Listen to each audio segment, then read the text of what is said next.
The night was restless, and the night was listening.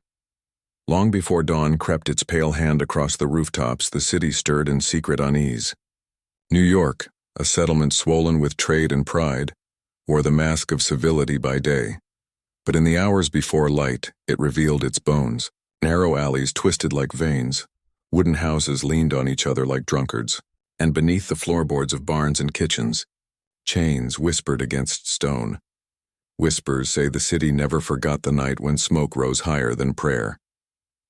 The fire did not come suddenly. It began as a tremor in the air, a heaviness that pressed against the lungs. Lanterns guttered for no reason, as though refusing to compete with what was approaching. Dogs whined, their hackles stiff. Horses stamped and shuddered, smelling something older than their masters. Even the churches seemed uneasy, their steeples pointing into a heaven that would not answer. The cobblestones drank heat and sorrow. Each stone, slick with night's damp, seemed to pulse beneath the souls of the sleepless. To walk them was to walk on graves, to hear the muffled heartbeat of a city built on unmarked bones. In the stillness, one could almost hear the rattling of iron where no chains lay, and the air stank of something older than fire. It carried the musk of saltwater voyages, of bodies packed in darkness, of hymns muttered into straw. Smoke was only the mask. The true scent was rebellion, a scent sharper than any blade. From the harbor, the tide whispered, "It comes, it comes." In taverns and parlors, the masters drank deep, trying to drown the unease that clung to their walls. They spoke of crops, of cattle, of commerce, but their eyes darted to shadows where their servants lingered. Some claimed to hear songs in the night, low, pulsing chants that sounded like mourning but carried the weight of something else. "They sing too long," one merchant muttered, his fingers twitching at the stem of his glass. Songs that do not belong to Christ. In the yards beneath the crooked moon, the enslaved gathered. They sang, yes, but the song was not for their masters. It was older, braided from grief and memory, its rhythm heavy as drums long buried in the earth. Chains clinked in rhythm, not in despair but in defiance. The iron itself seemed to keep the beat, rattling in patterns no overseer could decipher. A woman with hair silvered by ash bent low to a child. Her voice was barely more than breath, but it carried like a spell. "The fire will speak. The fire will remember us." The child's eyes widened, and in their reflection the moon trembled. The city tried to sleep, but its dreams were jagged. Doors creaked where no wind touched them. Rafters groaned as if bowed by unseen weight. The streets lay empty, yet lantern light bent as though figures passed by unseen. And always the smell of smoke lingered, though no fire had yet been lit. Then, in a crooked alley where refuse rotted and shadows pooled thick, a single torch rose. Its flame was fragile at first, trembling against the dark, but then it steadied, defiant, hungry. The faces around it were etched with silence. No one spoke, for no words could carry what had been carried in silence for so long. The torch was not only fire, it was release. The torch kissed timber, and timber answered. Dry wood drank the flame greedily, crackling as though laughing at its own destruction. Sparks leapt like insects, crawling across walls, finding fuel. The house groaned, timbers splitting like bones, windows bursting outward in shards of orange light. The fire rose higher than prayer. Smoke clawed upward, thick and merciless, blotting out stars. It rolled over rooftops and down alleyways, filling mouths and lungs. Bells began to toll, their metal tongues clanging wildly as if possessed. From every doorway came figures, white faces pale with terror, rushing with buckets, calling to one another. Their voices cracked in the smoke. Their feet slipped on cobbles now slick with ash, and in the haze, unseen by them, shadows waited, silent, watchful. One man coughed into the smoke, eyes streaming, shouting, "Water! Fetch water!" He did not see the figure that stepped out from the smoke behind him. He did not see the glint of iron raised in silence. The fire hissed in answer, sparks spitting like laughter. The night was no longer night. It had become a wound, open, bleeding, unhealable, and the wound was spreading, crawling into the marrow of the city itself. Above it all, the smoke writhed like a serpent, twisting skyward, blotting out the moon. Those who saw it swore the smoke was not shapeless but formed faces, faces gaunt and hollow-eyed, whispering without mouths. Faces that turned toward the city as though demanding witness. The cobblestones, hot now beneath bare feet, seemed to tremble. Some claimed they felt the stones shifting, grinding as if something beneath sought to rise. And then the first scream split the night. A jagged sound, half human, half something deeper, older. It did not fade into silence. It echoed, multiplied, carried down streets and alleys until it seemed the city itself was screaming. The flames answered, roaring louder. The air grew thick, choking, alive with sparks and whispers. From somewhere in the smoke came a voice, low, unearthly. Impossible to name. This is only the beginning. The city would never sleep again, and as the flames licked higher, their glow revealed what waited in the cellar shadows, the chains rattling, though no hand touched them. The cellar was never empty. By day it appeared so. Barrels of grain lined against damp stone, shelves stacked with salted meat, jugs of wine sweating in the dark. Rats skittered, mold spread in patches across the wall, and a faint drip of water marked time in heavy silence. But when night thickened above, when footsteps ceased and the lanterns guttered out, the cellar stirred with memory. Beneath the ground, iron rattled like teeth, gnashing in sleep. No one could explain it. The masters said it was vermin, wind in the cracks, the wood settling. But the sound was sharper than that. Metal grinding on metal, sudden clinks that came in rhythm, echoing as though chains were being tested by unseen hands. Those who heard it swore the noise was alive, as if the iron itself hungered. The enslaved sang songs no master understood, songs that sounded like spells. Their voices drifted downward through the floorboards, seeping into the cellar like smoke. Low and mournful, the melodies wove with the rattle of iron until it seemed the cellar itself sang. In that place where no master lingered long, every wall remembered the ocean's dark passage, the suffocation of holds, the clatter of shackles crossing water.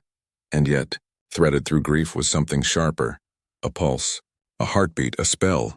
The old woman with silver hair, the one the children called Mother Ash, was said to begin it. Her voice was cracked but steady, weaving syllables that carried more weight than the bricks. The others followed, each word folding into the next until the cellar walls vibrated with resonance. "They will not hear us," a boy whispered once, trembling. Mother Ash leaned close, her breath bitter with smoke and herbs. "They hear, child, but they do not understand. That is why the song is ours." The songs lengthened with every night, growing teeth, growing wings. They were no longer hymns of suffering, but invocations. The iron, once rattling idly, now clanked in time to the rhythms, each chain link tightening and loosening as though learning to breathe. Those who labored in the cellar by day spoke of strange things. Tools misplaced themselves. Barrels rolled though no hand touched them. Sometimes when they bent to lift a jug, they felt heat radiating from the floor, heat that did not belong to any hearth. One night, a young man lingered too long, wiping sweat from his brow. The cellar was empty, the others sent to bed. He thought he was alone, but then he heard it, a voice humming softly, low as earth itself. It came not from any corner, but from the stones beneath his feet. He froze, breath caught in his throat until the humming swelled into words he could not know but somehow understood. "Rise, rise," he stumbled up the stairs, pale, lips bitten to keep from screaming. He told no one what he heard. Yet from that night he too sang with more fervor. Above, the masters began to notice. Their wine soured faster, their candles sputtered. At night they woke with the taste of iron in their mouths. Some complained of footsteps pacing beneath the floor, though no servant was there. One man swore he felt breath against his ear as he lay in bed, a whisper rasping words he could not repeat. The cellar had become a mouth, and what it devoured, it would not release. The air below thickened each night, heavy with damp and smoke, until it seemed the cellar was exhaling the breath of something buried. Spiders fled from the walls, rats drowned themselves in the water trough. Even the masters, bold with drink, avoided descending after sunset. But the enslaved returned again and again, drawn as though by a cord no master could cut.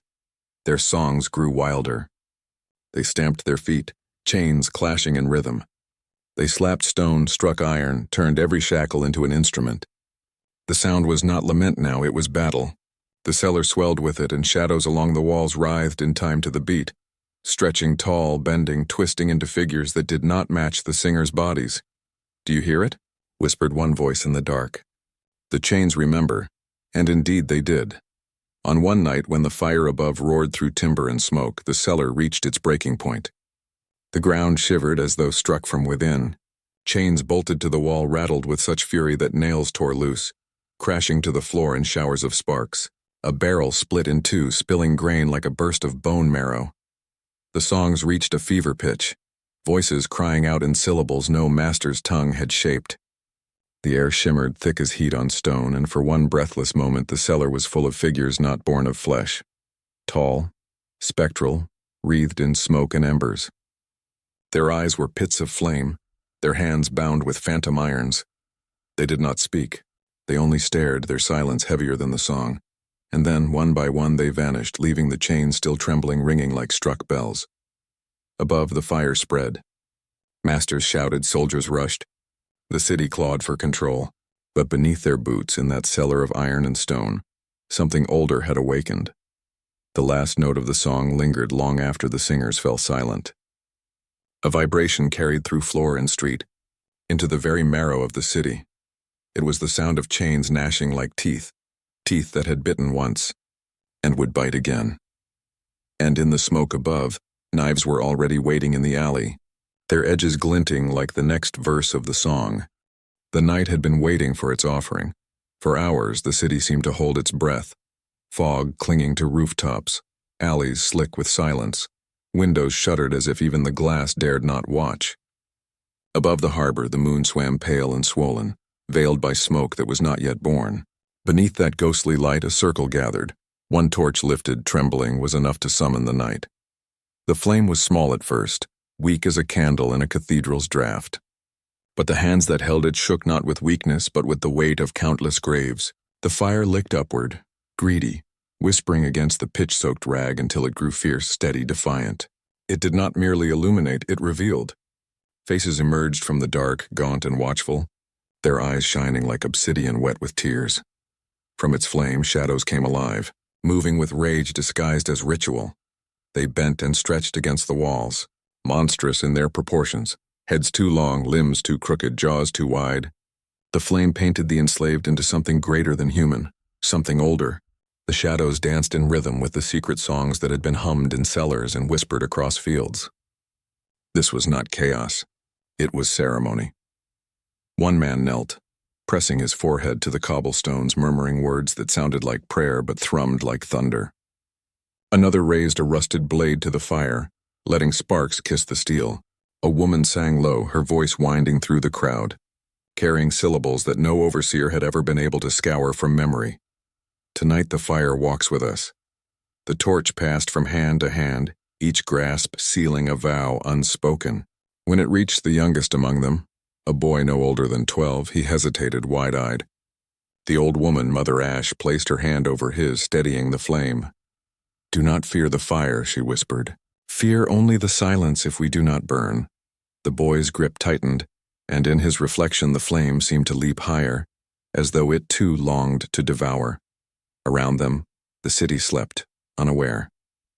Or perhaps it pretended to sleep because deep in its marrow it knew. The houses leaned inward, listening.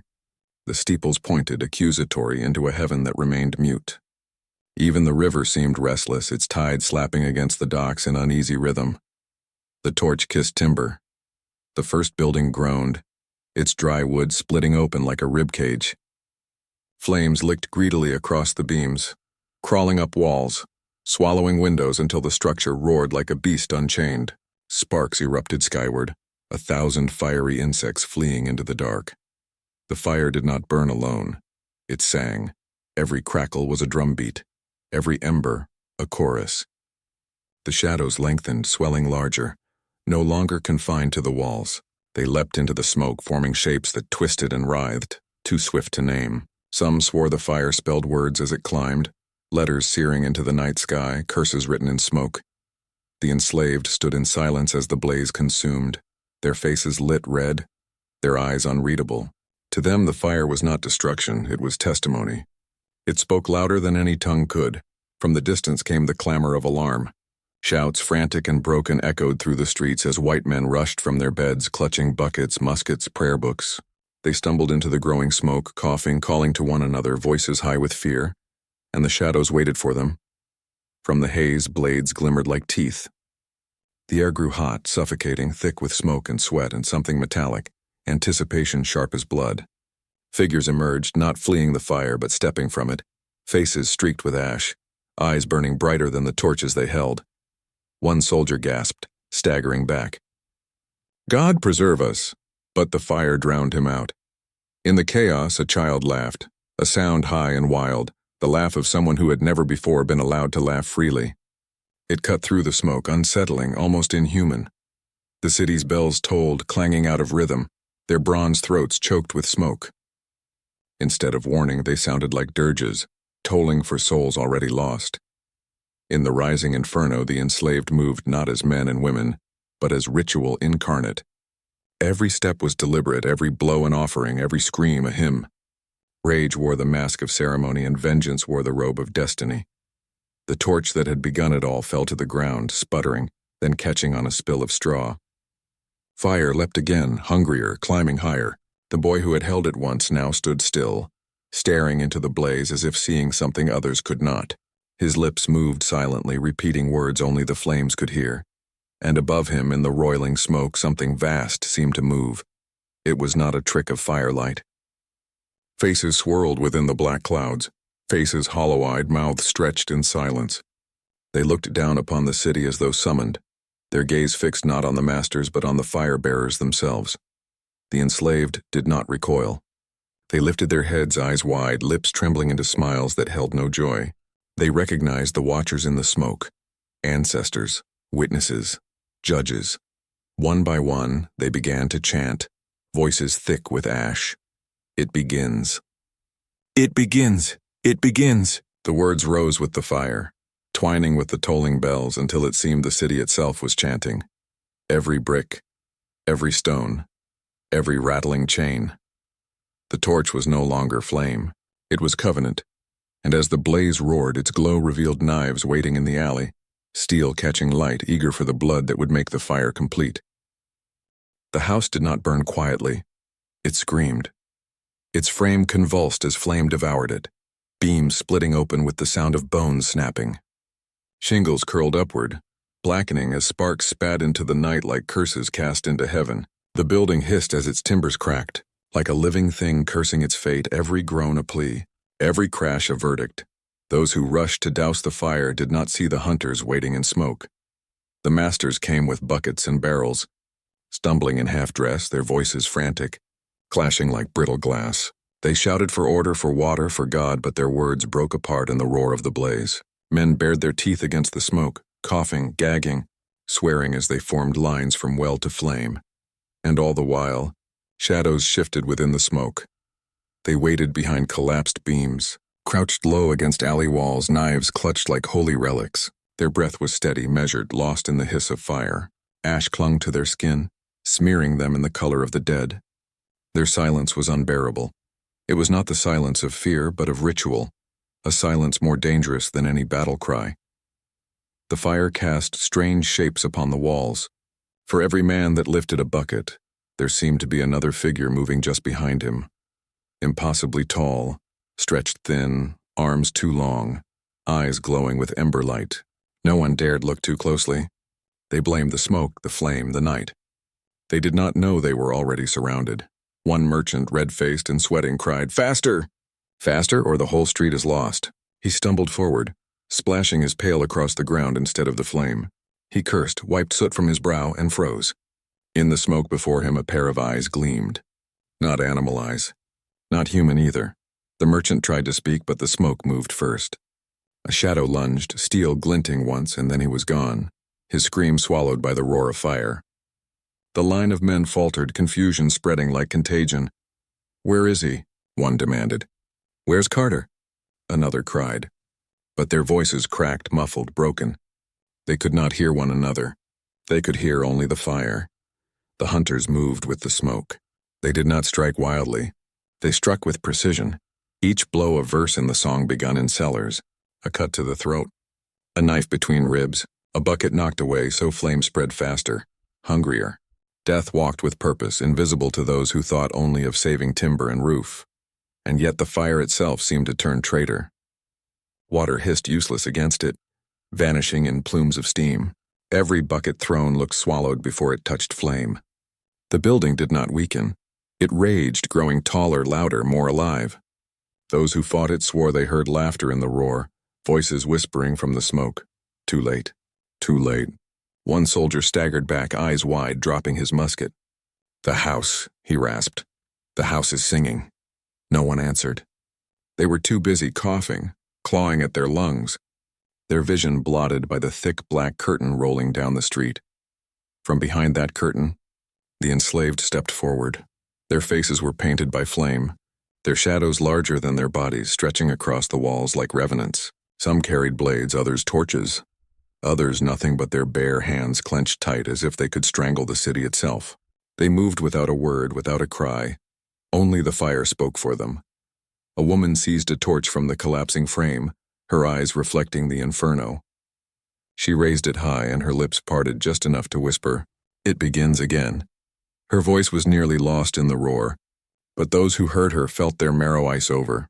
The house collapsed inward, a thunderous implosion, sparks and embers vomiting skyward like a second sun. For an instant the street glowed bright as noon. Every face revealed, sweat-streaked, soot-stained, terrified. The hunters saw their prey clearly now. The masters saw too, but too late. Steel flashed. Screams rose, the air filled with choking ash and the wet sound of knives finding flesh. The bells of the city rang again, louder, faster, but they did not sound like warnings anymore. They sounded like funeral tolls, each peal echoing through the smoke, each vibration shuddering in the ribs of the living, and above it all the fire laughed. The house, though reduced to embers, still seemed alive. Its windows, now black, gaping holes, looked like eyes rolling in agony. The chimney cracked and toppled, groaning like a neck snapping. From the ruin, sparks rose, swirling upward in the shape of figures, tall, skeletal, draped in smoke. They lingered in the sky, looking down upon the street with hollow gazes. Some swore the faces resembled those long dead, the drowned, the chained, the forgotten. Others swore the figures pointed, not toward the fire but toward the people in the smoke, marking who would burn next. The flames hissed, the shadows thickened, and every heart in the street felt the same cold realization. The fire was no longer theirs to fight. It had chosen sides. And in the silence that followed the collapse, a new sound rose. A scream echoing from Maiden Lane, shrill and ragged, as though the city itself had been stabbed awake. The alley was a throat, and it swallowed men whole, narrow, crooked, slick with soot and blood. It wound between leaning houses like a secret vein. The fire's glow could not reach here. Instead, the dark pressed heavy, broken only by the gleam of steel and the glisten of red. Blood seeped into stone, and the city shuddered like it had swallowed a scream.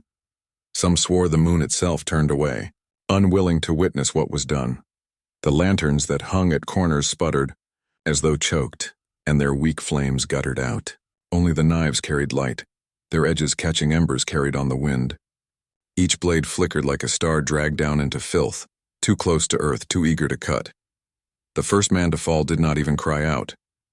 He staggered forward, clutching at his chest, eyes wide in disbelief, and dropped without ceremony. His bucket rolled from his hand, spilling water that mingled with blood until the cobblestones ran pink. Another tried to shout a warning, but his words were drowned in a wet gurgle as steel opened his throat. From the smoke they came, faces smudged black, eyes reflecting flame, movements swift as shadows unchained. They struck without hesitation, each blow deliberate, as though every cut had been rehearsed in dreams. Rage guided them, yes, but something deeper held their hands steady. Each knife was not just a weapon, but an answer, a verse in a scripture too long suppressed. The city's silence shattered. Screams tangled with the roar of fire, the clang of steel, the tolling of bells. The alley became a pit of echoes, walls shivering with the sound. A merchant stumbled backward, hands raised, pleading, "Mercy, sweet God, mercy." But no mercy walked in the alley that night. Only knives, only shadows. One of the hunters leaned close to him, blade poised. "God heard us too," the voice whispered, low and steady. He was silent. Steel did the rest.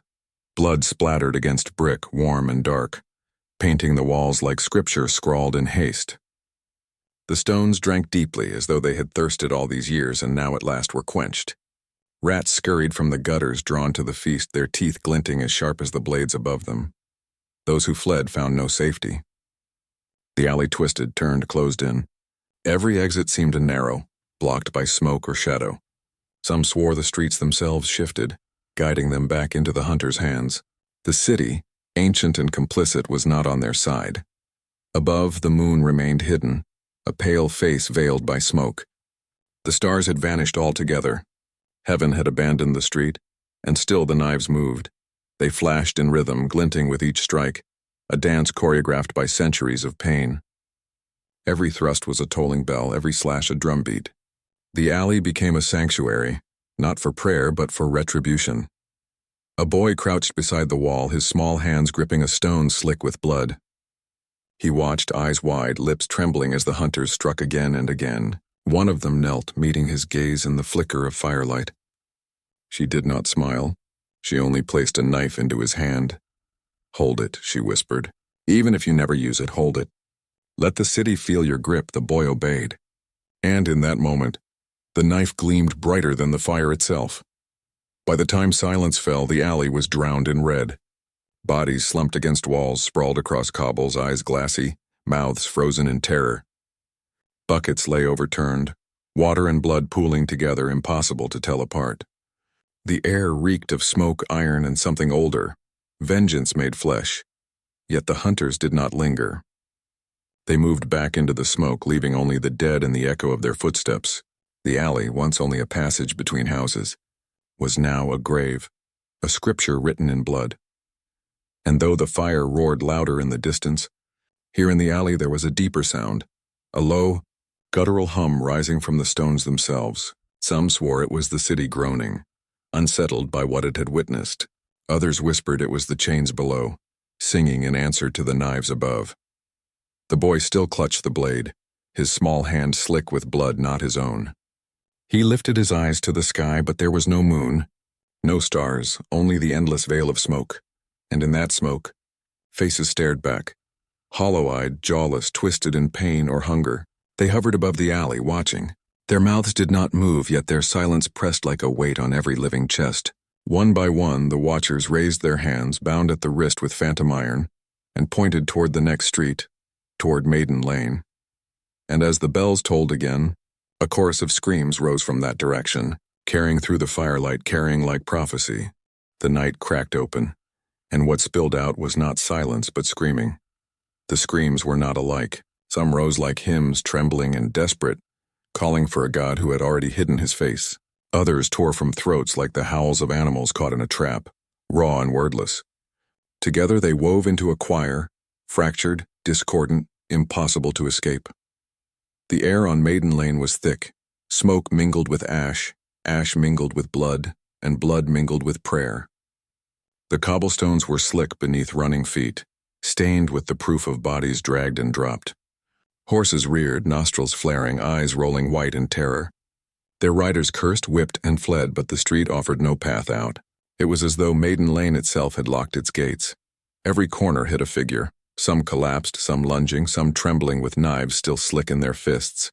The fire behind them painted walls red, shadows stretching like gallows ropes. Windows burst open with shouts and sobs, and from one door came a hymn, half sung, half wept. "Deliver us, deliver us, deliver." The voice was cut short by steel. What was once a street of trade and chatter had become a throat of terror, swallowing all who stepped within. The merchants who had once hawked wares here were silent now, their stalls overturned, their goods trampled into filth. Maiden Lane knew no commerce this night, only sacrifice. And still the screams rose.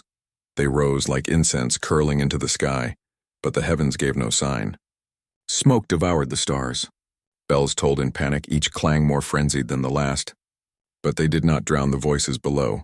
They only joined the dirge. From the shadow of an archway came a whisper, soft as breath over iron. Listen to them. They do not scream for mercy. They scream to be remembered. A man staggered through the street, his shirt torn open, his chest a map of wounds. He clutched a crucifix in one hand, but the metal was bent, blackened, useless. His lips moved in prayer, but no sound came, only blood bubbling between his teeth. When he fell, his face struck stone with the dull finality of a bell's last toll. Children wailed from upper windows, their voices piercing, shrill. A mother tried to hush them, pulling them back, but the smoke climbed faster than her arms could. Soon even their cries were smothered. The hunters moved among the chaos, silent, steady. Where others screamed, they did not. Their knives flashed, their torches roared, but their mouths were sealed as though each step, each strike was part of a vow spoken long before. One lifted a torch high, its flame painting Maiden Lane gold and crimson, and murmured in a voice that was almost prayer, "The fire will carry our names where chains could not." Another answered in kind, "And the stones will speak what masters forbade." Maiden Lane answered them with screams that climbed higher, a chorus beyond human pitch. The sound curdled the air, cracked glass in windows, rattled shutters as though fists pounded on every wall. People swore the noise was not born only of human throats, that something older screamed with them, something bound deep in the stones. A soldier entered the street, musket ready, his hands shaking. He shouted orders into the din, but his words broke apart, swallowed by the screaming. He fired into the smoke once, twice, but the smoke gave no answer. Then from behind him, from the very shadow of the house he leaned against, a knife slid between his ribs. He gasped, twisted, eyes wide as the world spun. The last sound he heard was not his own death, but the scream of another, rising to join the choir. The bodies piled, but the street did not choke. It opened its throat wider, demanding more. Buckets of water spilled, mingling with blood, forming rivulets that ran toward the drains like veins feeding a heart. Each drop hissed against the heat, releasing a smell like rust, like old wounds reopened.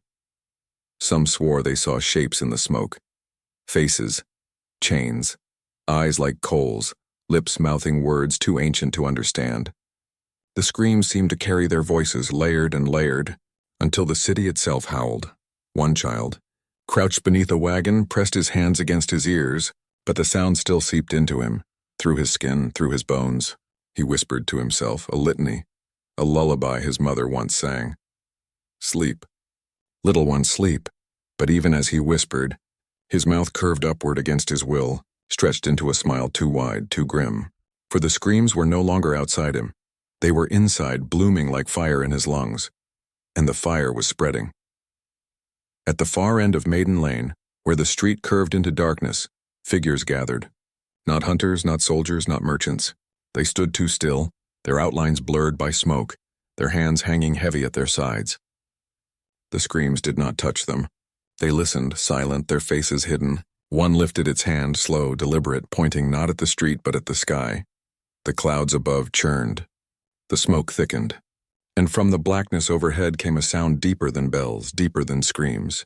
A groan, as though the heavens themselves strained against their weight. The screams faltered for a breath. Then they rose again, louder, sharper, endless, and in that moment, everyone on Maiden Lane knew the city was not done devouring. From the far end of the street, where the silent figures stood, came a new sound, not a scream, not a prayer, but the dragging of chains across stone, chains that moved closer with each breath. The soldiers came late and they came afraid.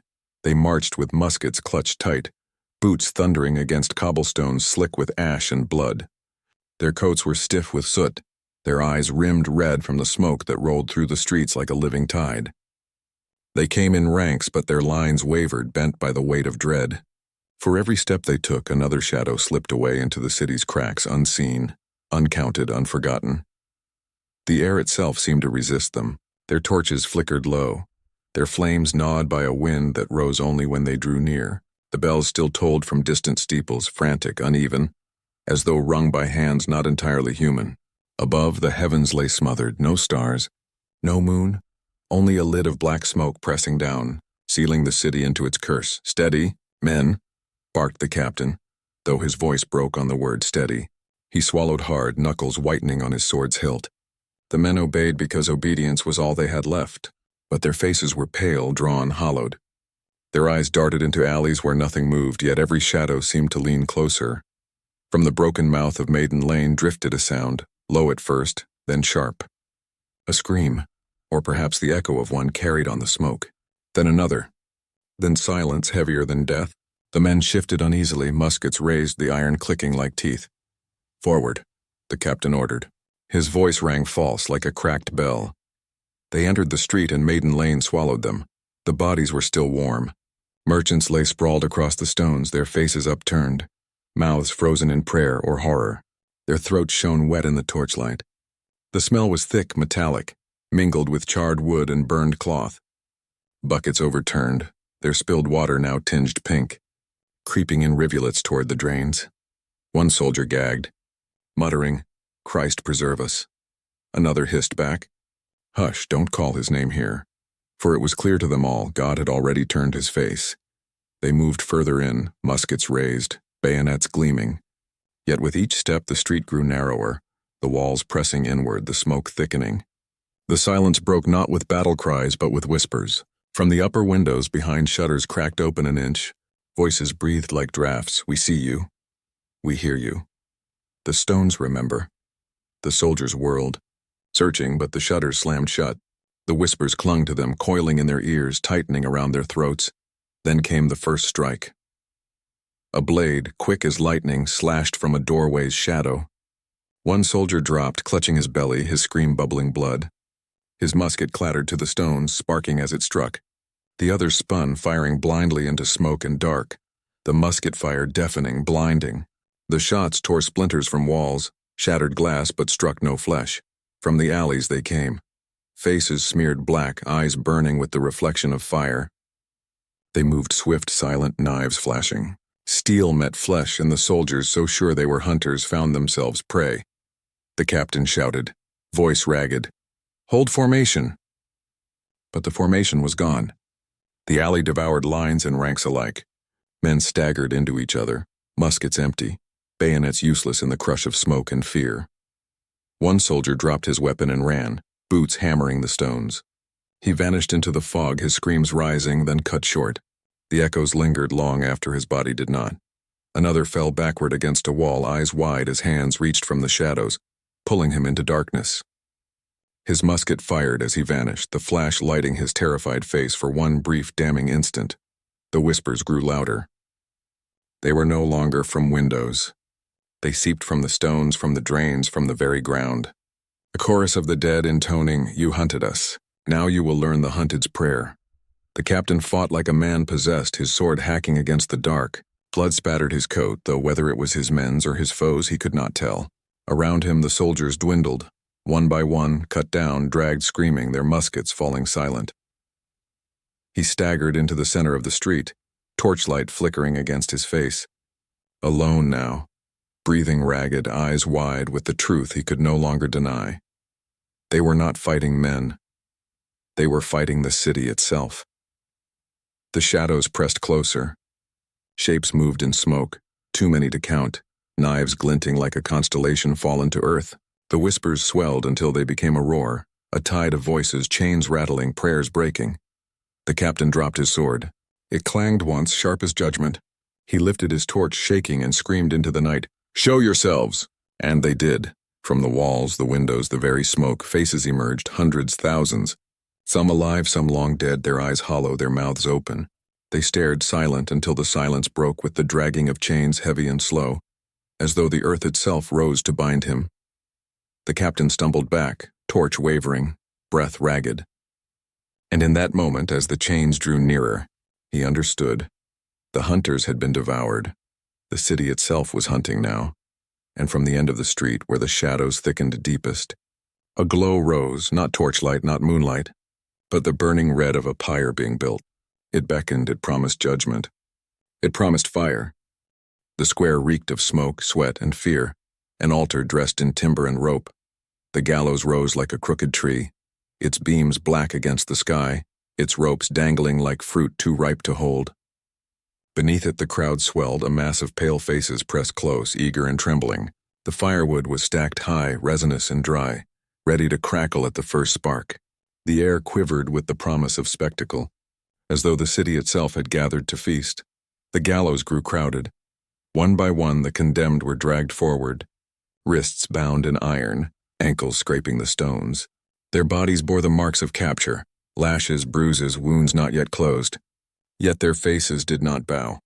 Their eyes burned hotter than the torches that licked the night.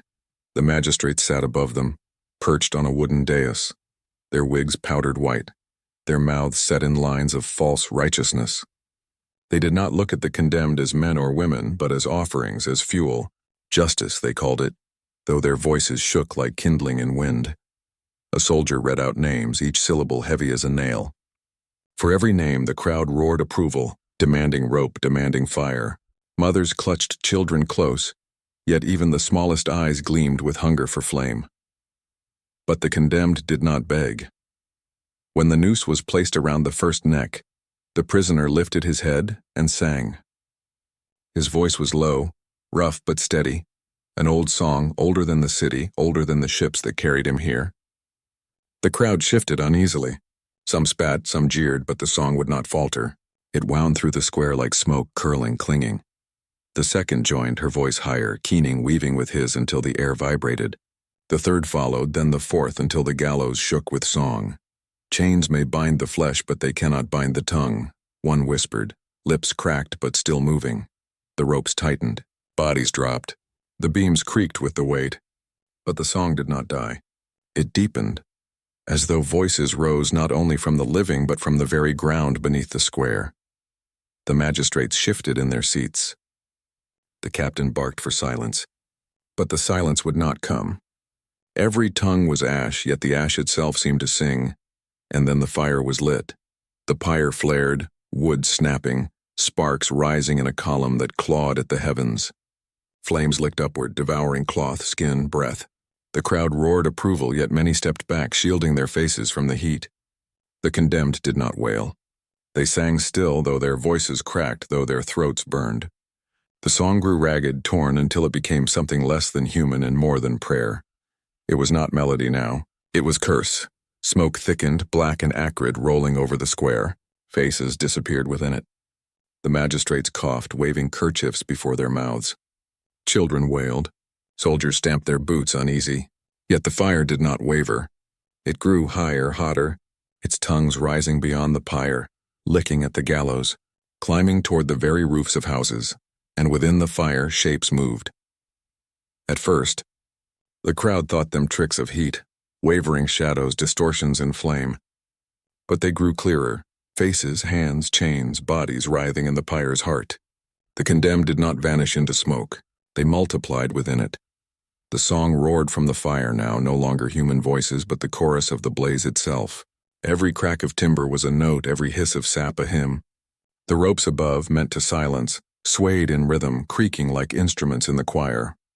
The magistrates fled their dais, robes trailing smoke. Soldiers stumbled, muskets raised, but no shot could answer fire. The crowd surged back, eyes wide, mouths gagging on ash. Yet none could leave.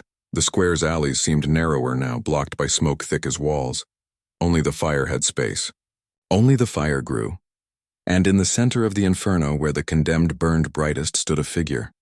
Tall, unbowed, arms spread wide as if in welcome. No noose held him. No chain dragged him. His flesh burned, yet he did not fall. His mouth opened, and through flame and smoke came a voice that was not wholly his. The city has chosen its witness. The square trembled. Windows shattered in nearby houses. The bell in the steeple tolled without hands to strike it, its sound warped, heavy, cracked. The crowd screamed, and their screams joined the song, whether they wished or not. The magistrates tried to flee, but the alleys would not release them. The soldiers aimed their muskets, but their powder was damp, useless. The fire did not burn wood alone. It climbed flesh. It climbed law. It climbed the city's soul. And when at last the ropes snapped and the beams collapsed, the flames leapt higher still, a pillar that seemed to pierce the sky. The condemned were gone, but their song remained, woven into the air, etched into the stone, echoing in every heartbeat, and when the flames died at dawn, the square was nothing but ash. Yet in the center stood one rope, swaying gently, though no wind touched it. From its frayed fibers dripped not water, not soot, but fresh blood drop by drop, marking the stones in crimson paths that led toward the next street. The city never buried the dead. It only built upon them. Streets widened, houses rose, shops bustled anew, yet beneath every foundation lay the bones of those consumed by fire and rope. The magistrates declared the revolt crushed, justice served, peace restored. But no peace came. For no brick laid after that year was free of the sound of rattling chains. The sound was faint at first, an echo beneath the hammer's strike, a murmur between market cries. But as days turned into seasons, it grew. The clink of iron rose from cellars, drifted through chimneys, curled into parlors where men dined and children slept. Even the wealthiest homes found whispers at their hearth, voices rasping through soot and flame, warning of reckoning. The city carried the curse in its marrow. Merchants swore their scales tipped wrong, though no hand touched them. Horses balked at corners where bodies once hung, stamping until their hooves cracked stone. Lamps sputtered in wealthy halls, dimming without cause, their light swallowed as though the air itself had grown hostile. At night, when the streets emptied, the curse spoke loudest. Doors rattled, though no wind stirred. Windows shivered as though struck by invisible fists. And in the stillness, when even the rats held their breath, the chains sang a song like no other, half hymn, half curse. Ashes do not forget. Stones do not forgive. We are here. The magistrates prayed, but their churches trembled. The steeples groaned, their bells tolling without hands. Congregations gathered in fear, chanting psalms, but their voices drowned beneath the unseen choir. Smoke seeped into the pews, though no fire burned. One minister swore he saw faces in the flame of his candle, burned, hollow-eyed, still singing. He dropped the taper, fled the pulpit, and never returned. His church stood empty thereafter, its doors swelling shut as though the wood itself refused more lies. The curse did not strike swift. It lingered, bled into bloodlines. Children born after the revolt cried at night, their small fists clenching as though they felt shackles no eye could see. Mothers rocked them, whispering lullabies, but the infants would only sleep to the rhythm of rattling chains. In taverns, sailors muttered of dreams that seized them when they slept ashore. Dreams of fire licking their feet, of ropes tightening their throats, of voices whispering in languages they did not know but somehow understood. They woke with bruises circling their necks, wrists raw, eyes wet with ash that no hand had scattered. The city itself grew restless. Walls wept with damp, though the skies were clear. Wells soured overnight, their water tasting of rust. The docks groaned like wounded beasts, ropes fraying, ships splintering in calm seas. Rats multiplied, pouring from drains and floods, gnawing grain, gnawing flesh, their eyes reflecting firelight where no fire burned. Still, the wealthy built higher. Mansions climbed the hills, brick upon brick, stone upon stone. Yet each new home bore the same curse. Fires refused to warm, mirrors warped faces. At midnight, footsteps echoed through halls, though no servant walked. Families woke to whispers pressed against their ears, breath colder than any draft. We remember. Your city is ours. Some fled, abandoning their houses, leaving shutters to bang in empty streets. But the curse clung to them still. On distant roads, they heard the toll of bells no other ear could mark. In far-off fields, their shadows lengthened at dusk, dragging chains across grass though their feet were bare. The curse was not bound to stone. It was bound to memory, and memory is endless. One autumn night, when the harvest moon rose red as blood, the chains rang louder than ever. Across the city, sleepers woke, hearts pounding, breath shallow. They swore the sound came from beneath them, not from earth, but from under their very beds. Children cried out, seeing faces rise from floorboards, lips charred, eyes burning, teeth black as ash. Men leapt up to strike, but their hands passed through smoke. Women clutched rosaries, but the beads snapped, scattering like seeds on stone. And all through the night, the whispers rose in every hearth, in every room, in every heart. The fire is not finished. The rope still swings. The city owes its blood. By dawn, silence returned. The chains stilled, the whispers faded. Yet every home bore a mark. Ashes scattered across the floor, ropes of soot hanging across mantels, bloodstains blooming where no wound had been. The magistrates hushed it. Merchants ignored it. Priests condemned it. But the people knew. The curse was no longer haunting the edges of the city. It had sunk deep into its breath, its bones, and still the gallows rope swayed, though no wind touched it. From the east, where the sun should have risen bright, came only a dim glow, red, smoldering as if the city itself were preparing to burn anew. And in that glow the faces of the dead gathered, waiting, their mouths open as if to sing again. Ash never truly cools. It waits, breathing slow, patient as earth. In every ember, faces still flicker, eyes blazing with memory. The revolt was crushed, the nooses tightened, the flames smothered, but the fire never left. It lingered, hidden in the marrow of the city, whispering through the soot that clung to bricks, through the smoke that curled from chimneys long after. The streets carried its breath. The stones themselves remembered. Step too hard upon Maiden Lane and the ground seemed to sigh. Stand too long near the old gallows square, and the scent of burning hair returned no matter how many years had passed. They said the past was buried. But the past still breathed. Children who played by the riverbanks gathered ash from driftwood fires and swore it sang in their palms. When they pressed the soot to their ears, they heard voices, low, aching, unbroken. Some ran, crying, hands blackened with curses. Others held on, whispering back until their lips grew cracked, repeating words they did not understand. Sing with us. Burn with us.